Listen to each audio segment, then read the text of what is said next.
Fala galera, vamos para mais uma aula de Química. Essa semana nós vamos continuar com nossos estudos. Lembrando que semana que vem eu estarei disponibilizando para vocês uma avaliaçãozinha para saber como é que está o aprendizado até aqui, tá bom? Então vamos assistir a aula. Se tiver dúvida, vamos entrar em contato. É só me chamar no PV ou vir aqui na escola, beleza? E lembrando mais uma vez, semana que vem será a semana de avaliação bimestral e eu estarei disponibilizando a prova para vocês, tá? No aplicativo. E aqueles que não conseguirem acessar pelo aplicativo é só vir e fazer aqui na escola, beleza? E ao término do vídeo não esquece de dar o joia, tá? Assim eu sei quem está visualizando as aulas e está acompanhando. Então vamos para o conteúdo? Até mais! E nessa aula a gente vai falar um pouquinho sobre misturas, substâncias puras e relacionar também com as suas curvas de aquecimento. Para começar então a gente tem que começar estudando as substâncias mais simples, aquelas que vão dar origem às outras. Eu estou falando então dos elementos. Os elementos então têm por suas características, são as substâncias puras mais simples. Elas vão dar origem ao nosso estudo em questão, que são as substâncias puras. E por consequência depois, as misturas. Exemplo de elementos, pessoal. Opa. Hidrogênio, nitrogênio, oxigênio, por exemplo, entre outras. Carbono também, em seus estados mais estáveis, estados fundamentais. Eles vão dar origem, então, às substâncias puras que nós vamos estudar. São duas elas. Nós temos dois tipos de substâncias. As substâncias puras simples e as substâncias puras compostas. Tá legal? Uma característica, então, das substâncias puras simples é a combinação de átomos do mesmo elemento. Correto? Exemplo para vocês. H2, O2, N2. Ah, mas isso eu já vi em algum lugar, Josué. Claro, meu querido. As substâncias puras simples são a maioria da tabela periódica em seu estado fundamental. Por exemplo, na tabela periódica é claro que eu tenho H, mas no seu estado fundamental, H2. Na tabela periódica eu tenho N, mas no seu estado fundamental, N2. Assim como o oxigênio também, O2. E o outro tipo é as substâncias puras compostas. A sua característica principal é a combinação de átomos de dois ou mais elementos químicos. Dá um exemplo para mim, Josué. Claro, meu querido, vem comigo. A gente bebe todo dia H2O, mais conhecido como água. Outro, NH3, também conhecido como amônia, bastante usado em fertilizantes. Como é que eu leio isso? 2 átomos de hidrogênio, 1 átomo de oxigênio, 1 átomo de nitrogênio, 3 átomos de hidrogênio. Uma característica bem legal na curva de aquecimento de substâncias puras, que eu já vou inclusive falar para vocês, é que ela apresenta uma temperatura constante durante as mudanças de estado físico. Não entendeu ainda? Já vou te mostrar que tu vai entender, tá? Mas vamos só continuar para a gente não perder o foco. E a partir da mistura de substâncias puras, eu vou ter então a formação de misturas, que eu também tenho dois tipos. Misturas homogêneas e misturas heterogêneas.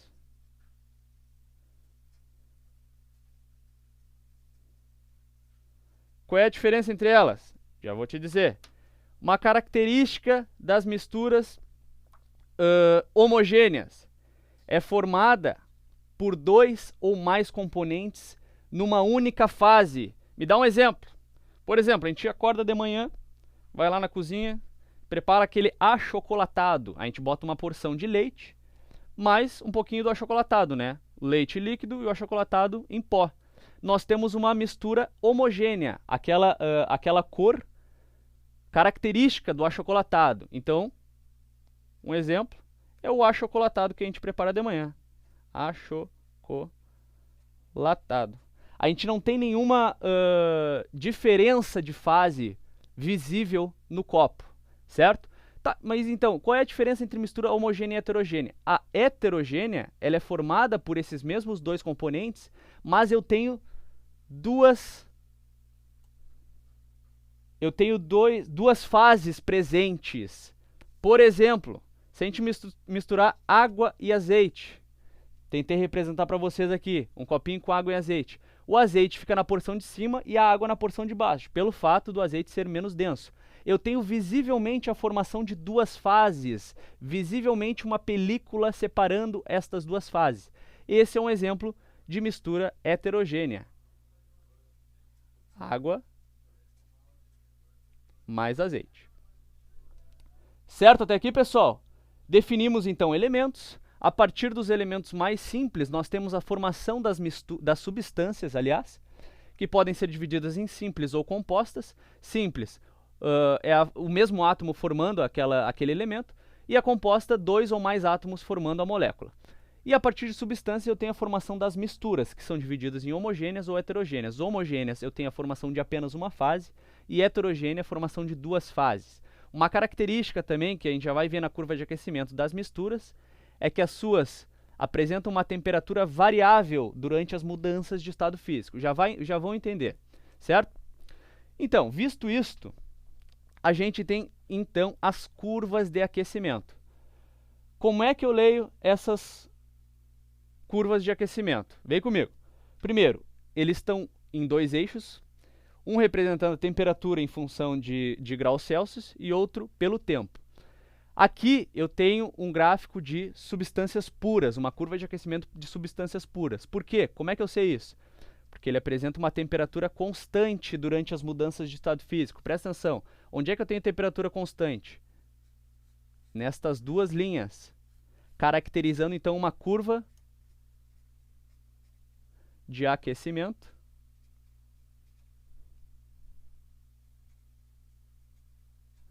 de substâncias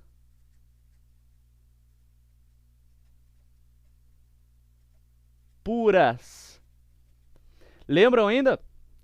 Nessa primeira transformação, eu tenho a fusão, transformação de sólido para líquido.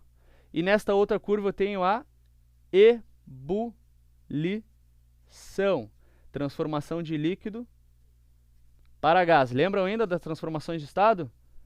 Tá aqui para ti. De sólido para líquido eu tenho a fusão, de líquido para gás eu tenho a vaporização ou ebulição também chamado. E como é que eu leio isso? Vem comigo. Neste primeiro estado aqui eu tenho somente o estado sólido. Durante a fusão, que é constante, ou seja, é característico de curvas de aquecimento de substâncias puras, eu tenho a transformação do sólido para o líquido, ou seja, eu tenho as duas fases, tanto sólido como líquido. Nessa outra reta aqui, eu tenho o estado líquido. Nessa outra constante, nessa reta constante aqui, que eu já tinha comentado com vocês que é a ebulição, eu tenho tanto o estado líquido como o estado gasoso, também chamado de ebulição. E por fim, a altas temperaturas, eu tenho somente o estado gasoso. Me dá um exemplo. Se eu tenho a água em seu estado puro, a água de torneira não é pura, tá, pessoal? Ela tem uma mistura de sais e outros componentes. Digamos que eu tenho água pura. Esta seria a curva de aquecimento da água pura. Como é que eu leio? Qual é a temperatura de fusão da água, gurizada? Temperatura de fusão, eu tenho que é 0 graus Celsius. Ok? E a temperatura de ebulição da água? 100 graus Celsius. Beleza? Certo até aqui? Então, característica da curva de aquecimento de substâncias puras, elas apresentam uma temperatura constante durante as mudanças de estado físico. Tá aqui, ó, temperatura constante durante as mudanças de estado físico. Beleza? E agora, então, a gente vai para a curva de aquecimento de misturas. Essa é a curva geral para a curva de aquecimento geral para as misturas. Qual era a característica delas? elas não apresentam uma temperatura constante, ou seja, elas apresentam uma temperatura variável durante as mudanças de estado físico. Onde é que eu estou vendo isso? Duas variáveis, elas não são retinhas. Presta atenção, se a gente traçar uma reta aqui, ó, eu vou ter um ΔT, eu vou ter uma variação de temperatura, ela não é constante, ou seja, essa é a curva de aquecimento para misturas. Presta atenção, misturas, ok? Mas tem que prestar muita atenção numa coisa. Essa é a curva geral, essa é a curva de aquecimento geral para misturas. Mas existem dois tipos de misturas. Misturas eutéticas e misturas azeotrópicas. Tem uma pequena diferença entre elas. A mistura eutética, ela apresenta a sua temperatura de fusão constante e a sua temperatura de ebulição variável. Tranquilo até aqui, campeão? E a azeotrópica é exatamente o contrário. Ela possui uma temperatura de fusão variável e uma temperatura de ebulição constante. Lembram ainda, né? Temperatura de fusão e temperatura de ebulição, aquela transformações de estado. Fusão, sólido para o líquido. Ebulição ou vaporização do líquido para o gás. Beleza? E por fim, só para mostrar para vocês então a curva de aquecimento, tanto de substâncias eutéticas quanto azeotrópicas, fixa isso, gurizada. Eutética, temperatura de fusão constante, temperatura de ebulição variável. Azeotrópica, exatamente o contrário, temperatura de fusão variável e temperatura de ebulição constante. E como é que é a curva de aquecimento, então, destas misturas eutéticas e azeotrópicas? Tá aqui para ti. Mais uma vez, um gráfico relacionando temperatura em graus Celsius e tempo. Onde eu tenho a temperatura, vou fazer em outra cor aqui, a temperatura de fusão, ela é constante, e a temperatura de ebulição é variável. Qual era a mistura característica onde eu tenho uma temperatura de fusão constante e uma temperatura de ebulição variável? Ah, é uma mistura eutética, meu querido. Eutética. Se eu relacionar aqui, eu vou ter as suas respectivas temperaturas. Lembrando, então, que eu tenho um ΔT, eu tenho uma variação de temperatura. Então, curva de aquecimento de mistura eutética. E a curva de aquecimento da mistura azeotrópica, exatamente o contrário. Vem comigo, presta atenção. Não, foca e vem. Temperatura de ebulição constante. Temperatura de fusão variável. Característico do quê? Mistura azeotrópica. Beleza, então? A gente tem as curvas de aquecimento de substâncias puras e a curva de aquecimento de misturas. Lembrando, a curva geral, a curva de aquecimento geral para as misturas, elas apresentam ou uma temperatura de fusão ou uma temperatura de ebulição variável. Beleza, meu querido? Até a próxima e um abraço!